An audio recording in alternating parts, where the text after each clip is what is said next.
अंमळनेर नगरपालिकेत मुख्य अधिकारी प्रशांत सरोदेने घातलेला नंगा नाचची शासनाने दखल घेतली आहे। वर्णेश्वर मंदिर परिसराची जागा एका बिल्डरला देऊन नकाशातून मंदिर गायब केल्याप्रकरणी शासनाने चौकशी सुरू केली आहे। प्रशांत सरोदे आणि निकम बिल्डरने मिळून वर्णेश्वर मंदिर लगतची जागा खरेदी केली आहे। या ठिकाणी प्लॉट पाडून विकण्याचा डाव सरोदे आणि निकमने तयार केला। डीपी प्लॅनमधून वर्णेश्वर मंदिर गायब केले याची कुणकुण लागताच पेलाटच्या तरुणांनी आक्रोश सुरू केला। मोर्चा काढला, नगरपालिकेला धारेवर धरले, नगरपालिकाही हादरली। विशेष म्हणजे वर्णेश्वर मंदिराच्या 7/12वर खासगी व्यक्तीचे नाव लागले आहे। तक्रारी वाढताच शासनही जागे झाले। नपा आयुक्तांनी मुख्य अधिकाऱ्यांना चांगलेच झापले आहे। नगरपालिकेने नवीन सुधारित प्रस्ताव दाखल केला आहे। प्रशांत सरोदेने डीपी प्लॅनमध्ये मोठे फेरबदल केले असून यात कोट्यावधीची तोडीपाणी केली आहे।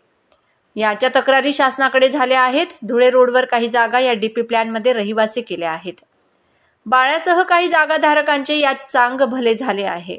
हा डीपी प्लॅन रद्द करावा अशी तक्रार करण्यात आली आहे।